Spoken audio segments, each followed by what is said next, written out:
Welcome student, मैं सरिता भारद्वाज। आज हम करेंगे कक्षा 10वीं का छठा अध्याय जिसका नाम है जैव प्रक्रम। और आज का हमारा टॉपिक रहेगा जीवों में श्वसन। अब बच्चों, अगर मैं आपसे पूछती हूँ कि जीव कितनी प्रकार के होते हैं, तो मैंने लिखा हुआ है जीव दो प्रकार के होते हैं। एक कोशिकीय जीव और दूसरा बहुकोशिकीय जीव, मीन्स यूनिसेलुलर ऑर्गेनिज्म और मल्टी सेलुलर ऑर्गेनिजम्स। तो पहले हम बात करेंगे एक कोशिकीय जीवों के अंदर श्वसन की। एक कोशिकीय जीवों में उदाहरण हम किसका ले सकते हैं? अमीबा का, पैरामीशियम का, प्लेनेरिया का।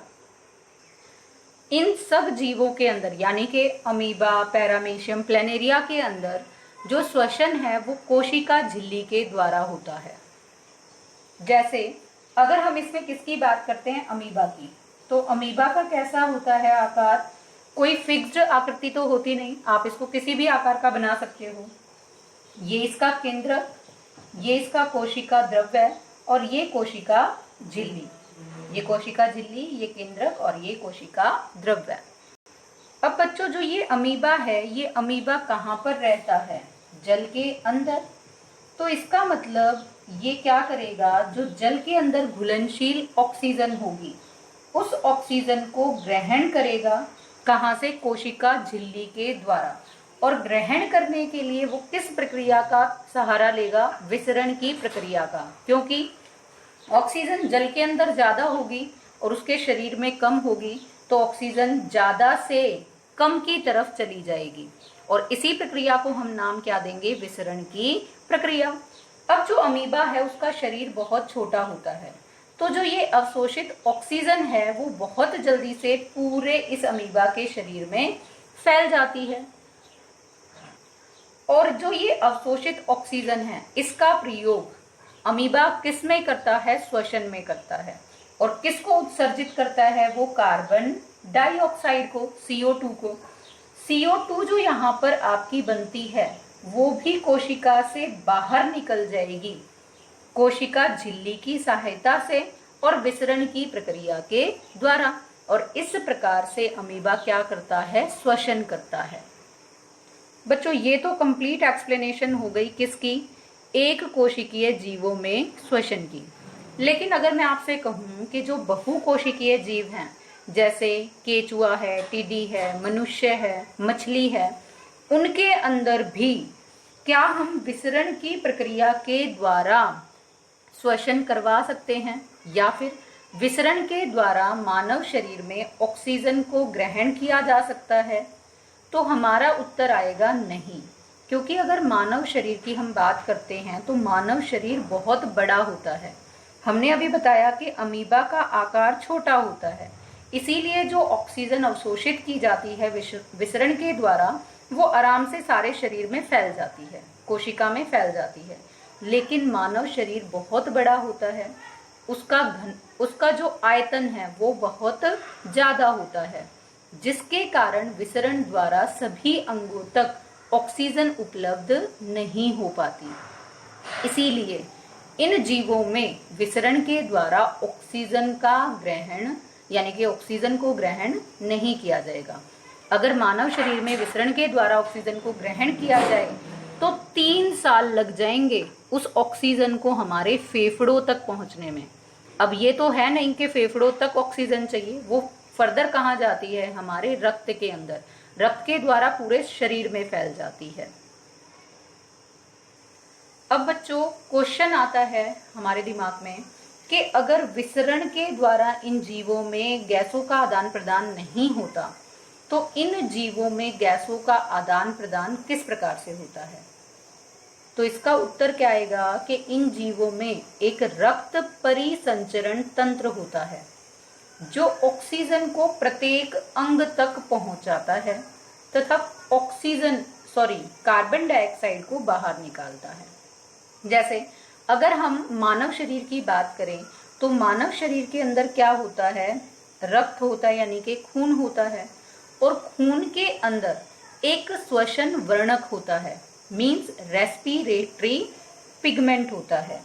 श्वसन वर्णक या फिर रेस्पिरेटरी पिगमेंट, जो ये श्वसन वर्णक होता है इसका नाम क्या होता है? HB means haemoglobin. जो ये हीमोग्लोबिन है ये हमें कहाँ पर मिलता है? रक्त के अंदर RBCs में, मीन्स लाल रक्त कणिकाओं के अंदर, रेड ब्लड कार्पसल्स के अंदर। ये ऑक्सीजन को सारे शरीर में क्या कर देता है? संचारित करता है। और जो कार्बन डाइऑक्साइड उत्सर्जित होती है उसको शरीर से बाहर निकालता है। अब बच्चों हम एक एक करके इन बहुकोशिकीय जीवों में श्वसन प्रक्रिया के बारे में पढ़ेंगे। जैसे केचुए में श्वसन कैसे होता है, टीडे में, मछली में।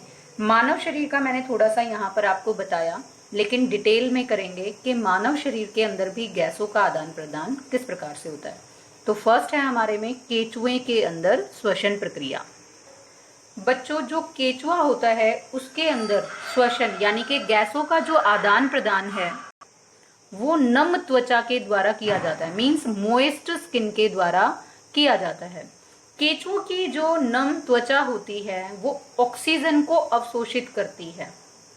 अब जो उसकी नम त्वचा है, आपने देखा होगा जो केचुआ है उसका शरीर इस प्रकार से होता है, तो उसकी जो त्वचा है उसके साथ में क्या होता है? यहाँ पर रक्त। तो जो उसने ऑक्सीजन को अवशोषित किया वो उसको कहाँ भेज देता है? रक्त में। अब रक्त के द्वारा क्या होगा? वो सभी अंगों तक ऑक्सीजन को पहुंचा देगा। और जो श्वसन के द्वारा वहां पर कार्बन डाइऑक्साइड उत्सर्जित होगी, वो विभिन्न अंगों से उस कार्बन डाइऑक्साइड को कहाँ भेज देगा? रक्त में। और रक्त उसको कहाँ पर भेजेगी? दोबारा से नम त्वचा के अंदर, और त्वचा उसको क्या करेगी? बाहर निकाल देगी। और इस प्रकार से केचुए के अंदर क्या होगा? ऑक्सीजन और कार्बन डाइऑक्साइड का एक्सचेंज यानी कि आदान प्रदान। ये तो बच्चों बात हुई कि केचुए में श्वसन किस प्रकार से होगा।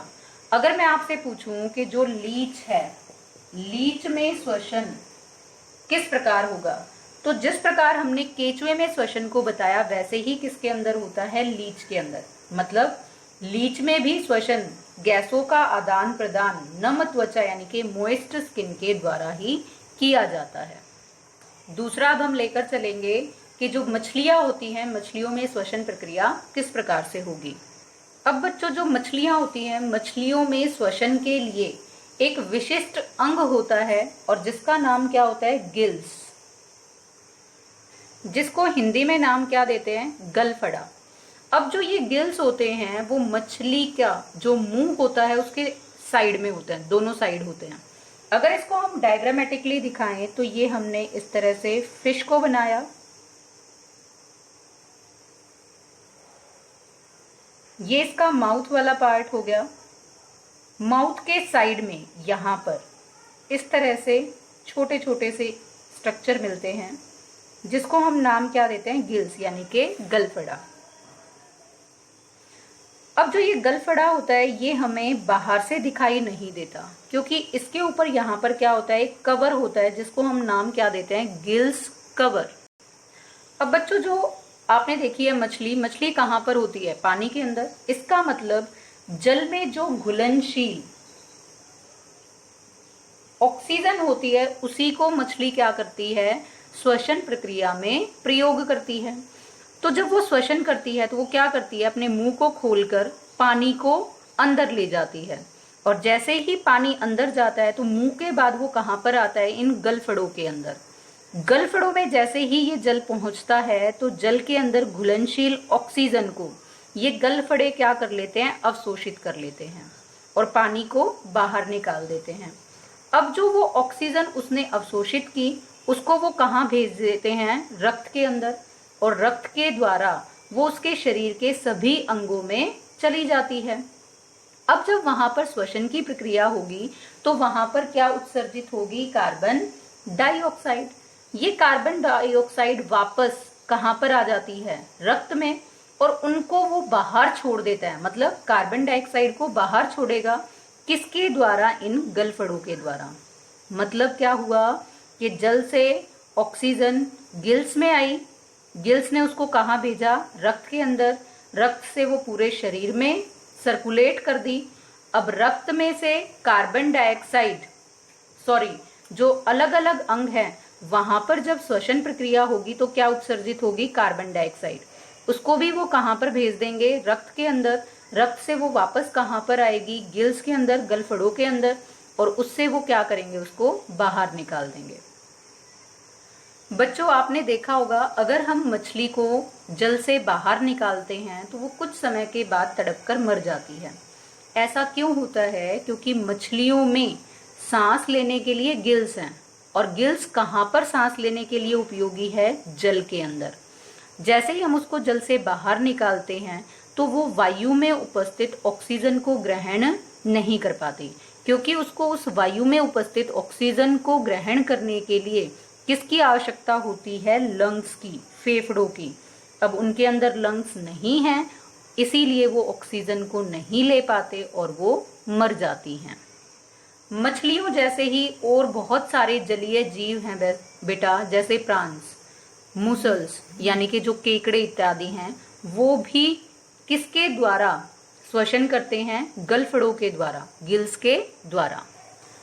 बच्चों, जैसे मैंने अभी आपको बताया कि जो मछलियां होती हैं उनमें लंग्स नहीं होते, इसलिए वो वायु के अंदर श्वसन प्रक्रिया नहीं करते। लेकिन जो दूसरे एनिमल्स हैं, जैसे ह्यूमन बीइंग्स हैं, बर्ड्स हैं, लिजार्ड्स हैं, डॉग है, फ्रॉग है, उनके अंदर क्या होता है? लंग्स होते हैं, और लंग्स की वजह से वो क्या करते हैं? ब्रीथ करते हैं, यानी कि सांस लेते हैं किसके अंदर? वायु के अंदर।